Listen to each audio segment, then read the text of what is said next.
بالله من شرور أنفسنا ومن سيئات أعمالنا من يهده الله فلا مضل له ومن يضلله فلا هادي له وأشهد أن لا إله إلا الله وحده لا شريك له ونشهد أن سيدنا ومولانا محمدا عبده ورسوله صلى الله تعالى عليه وعلى آله وأصحابه وبارك وسلم تسليما كثيرا أما بعد فأعوذ بالله من الشيطان الرجيم بسم الله الرحمن الرحيم إن الذين كفروا ينفقون أموالهم ليصدوا عن سبيل الله فسينفقونها ثم تكون عليهم حسرة ثم يغلبون والذين كفروا إلى جهنم يحشرون ليميز الله الخبيث من الطيب ويجعل الخبيث بعضه على بعض فيرجمه جميعا فيجعله في جهنم أولئك هم الخاسرون آمنت بالله صدق الله مولانا العظيم وصدق رسوله النبي الكريم ونحن على ذلك من الشاهدين والشاكرين والذاكرين والحمد لله رب العالمين وحمد رب العالمين الرحيم অসংখ্য শুকরিয়া যে আল্লাহ তাআলা আমাদেরকে ইশারা নামাজ আদায় করবার তৌফিক দিয়েছেন এবং ইশারা নামাজের পর কোরআনের মজলিসে বসার তৌফিক দিয়েছেন। এজন্য সকলেই মনের থেকে কালিমা শুকর আদায় করে আলহামদুলিল্লাহ। আমাদের ধারাবাহিক তাফসীর কোরআনুল কারীমের 9 নম্বর পারা 8 নম্বর সূরা সূরাতুল আনফালের সূরাতুল আনফালের 36 নম্বর আয়াত তেলাওয়াত করেছি। 36 নম্বর আয়াত থেকে আজকের আলোচনা। এই আয়াতের মধ্যে আল্লাহ রাব্বুল আলামিন কাফেরদের সম্পদ ব্যয় সম্পর্কে আলোচনা করেছেন। কাফেররা কোন পথে সম্পদ ব্যয় করে, বিশেষ করে যখন মুসলমানদের সাথে কাফেরদের লড়াই হলো, যে লড়াইকে বলা হয় বদরের যুদ্ধ। এই বদরের যুদ্ধে কাফেররা শোচনীয়ভাবে পরাজয় বরণ করলো, মুসলমানদেরকে আল্লাহ তাআলা বিজয় দিলেন। এরপরে কাফেররা তারা মুসলমানদের উপরে আরো বড়সড় করে আক্রমণ করতে চাইবে, যে আমরা মুসলমানদের উপরে আরো বড় করে আক্রমণ করব। এই জন্য তারা সম্পদকে জমা করতে লাগলো। মুসলমানদের উপরে আক্রমণ করার জন্য তারা তাদের সম্পদকে জমা করতে লাগলো, একত্রিত করতে লাগলো। এই রাস্তায় তারা তাদের সম্পদকে খরচ করবে, যেটা হচ্ছে হারাম তথা হারাম উপায়। তো আল্লাহ তাআলা বলেন, তারা যে এই তাদের সম্পদকে খরচ করছে, ব্যয় করছে মুসলমানদের উপরে আক্রমণ করার জন্য, তারা খরচ করতে থাকে, তারা এই হারাম রাস্তায় তাদের সম্পদকে ব্যয় করতে থাকুক। এরপরে কিয়ামতের ময়দানে তাদের এই সম্পদই তাদের জন্য আফসোসের কারণ হবে। কিয়ামতের ময়দানে তাদের এই সম্পদ তাদের জন্য আফসোসের কারণ হবে, যে দুনিয়াতে আমরা তো কাফের ছিলামই, তারপরে আবার আমাদের সম্পদকে এমন মানুষদের বিপক্ষে ব্যয় করেছি, এমন খারাপ পথে ব্যয় করেছি। এই জন্য কিয়ামতের ময়দানে তারা আফসোস করতে থাকবে এবং তাদেরকে পরাজিত করা হবে। আল্লাহ পাক রব্বুল আলামিন সেই আলোচনা এখানে করছেন। ইন্নাল্লাযীনা কাফারু ইউনফিকুনা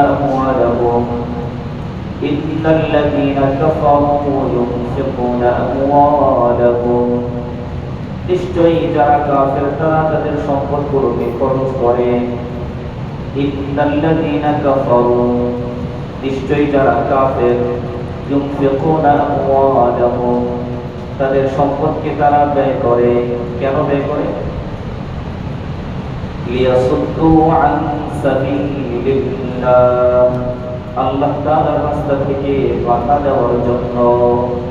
কি দেওয়ার জন্য? বাধা।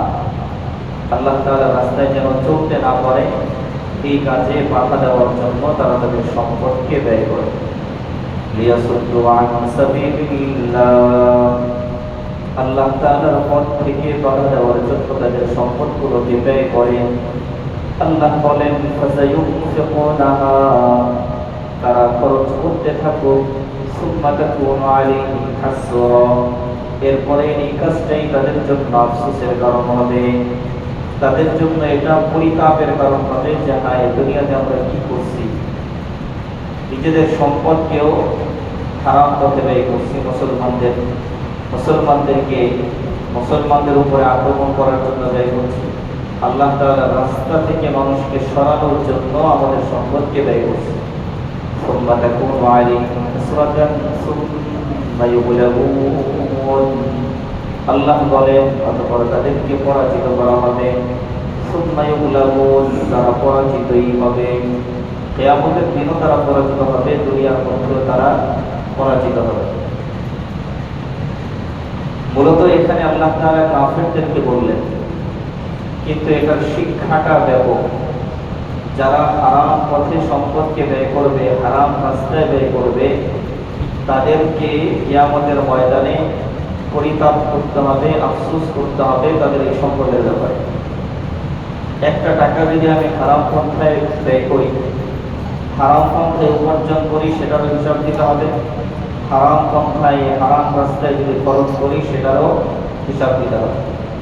قال رسول الله صلى الله عليه وسلم لا تزول قدم ابن آدم حتى يسأل عن خمس: عن شبابه فيما أفناه، وعن حياته فيما أبلاه، وعن ماله من أين اكتسبه وفيما أنفقه، وماذا عمل فيما علما। আল্লাহর নবী বলেন, কিয়ামতের ময়দানে বনু আদম তাদের 5টি প্রশ্নের উত্তর দিতে হবে। আল্লাহ তাআলা যৌবনকাল সম্পর্কে জিজ্ঞেস করবেন, যৌবনকালের হিসাব দিতে হবে। 2 নম্বর, হায়াত সম্পর্কে আল্লাহ তাআলা জিজ্ঞেস করবেন, হায়াতের হিসাব আল্লাহ তাআলার কাছে দিতে হবে। 3 নম্বর, আল্লাহ তাআলা সম্পদ সম্পর্কে জিজ্ঞাসা করবেন, সম্পদ কোন রাস্তায় তুমি উপার্জন করেছো, কিভাবে সম্পদকে উপার্জন করেছো। ওয়াফিমা আনফাকাহু, সম্পদকে উপার্জন করার পরে সম্পদকে কোন রাস্তায় আবার তুমি ব্যয় করলা, এটাও প্রশ্ন হবে। 4 নম্বর, কোন রাস্তায় কোন পন্থায় তুমি সম্পদকে ব্যয় করেছো। ওয়ামাযা আমিলা ফীমা আলিমা, দুনিয়াতে তুমি যতটুকু জানতা তার কতটুকু তুমি আমল করেছো। এই 5টা প্রশ্ন কিয়ামতের ময়দানে মানুষদেরকে করা হবে। এর মধ্যে একটা প্রশ্ন হলো যে সম্পদ উপার্জন করেছো কোন রাস্তায়, আর একটা প্রশ্ন হলো সম্পদ ব্যয় করেছো কোন রাস্তায়। হারাম পথে সম্পদ ব্যয় করেছো এটা হিসাব হবে। শুধুমাত্র কাফেররা হারাম রাস্তায় খরচ করলে কিয়ামতের ময়দানে তাদেরকে শাস্তি দেওয়া হবে। আর কোন মুসলমান সে যদি হারাম পথে সম্পদ ব্যয় করে, তার হিসাব নিকাশ হবে না। বিষয়টা কিরকম? কোন মুসলমানের সন্তান সে যদি আর্জেন্টিনা ব্রাজিলের পতাকা বিশাল বড় তৈরি করে বিল্ডিং এ টানায়, আর্জেন্টিনা ব্রাজিলের খেলা দেখার জন্য বিশাল বড় আয়োজন করে, মনিটরের আয়োজন করে, মানুষের আপ্যায়নের ব্যবস্থা করে, কি চমৎকার আয়োজন। টাকা উপার্জন, টাকা ব্যয় করছে, হাজার হাজার টাকা, লক্ষ লক্ষ টাকা খরচ করছে। তাহলে তার এই সম্পদের মনে হয় হিসাব হবে না, কারণ সে তো মুসলমান। হিসাব হবে? হিসাব হবে। আল্লাহ, একটা টাকা যদি হারাম রাস্তায় খরচ হয়, রাসূল আলাইহিস সাল্লাল্লাহু আলাইহি ওয়াসাল্লাম বলেন, ওয়াফিমা আনফাকাহু, সম্পদকে তুমি কোন রাস্তায় খরচ করবে হিসাব দাও। সম্পদের ব্যাপারে আল্লাহ তাআলা 2টা প্রশ্ন করবেন। 1 নম্বর হলো সম্পদ তুমি কিভাবে উপার্জন করলা, সেটার হিসাব দাও। সম্পদ যদি হালাল ভাবে উপার্জন করো ভালো কথা, এই হালাল সম্পদটাকে তুমি কোন রাস্তায় ব্যয় করলা, হারাম রাস্তায় নাকি হালাল রাস্তায় খরচ করলা, সেটার হিসাব। এজন্য বড় সাবধান, সম্পদ কোন হারাম পথে ব্যয় করার কোনো সুযোগ নেই। কিয়ামতের ময়দানে আফসোস করতে থাকবে, আফসোস করে বলবে, আল্লাহ একটা বার খালি দুনিয়াতে পাঠায় দেয়। কি বলবে? আল্লাহ দুনিয়াতে একটা বার পাঠাও, অনেক সময় চাই না, একটা মিনিট শুধু পাঠাও। আবার যা ধন সম্পদ যা কিছু আছে সব কিছু আপনার রাস্তায় দান করবো, বাস এরপরে আবার আমাকে নিয়ে এসে খালি দুনিয়াতে এই সময়টার জন্য আমাকে পাঠাও। আল্লাহ তাআলার কাছে বান্দা এই আবদার করে, এই আবদার গৃহীত হবে?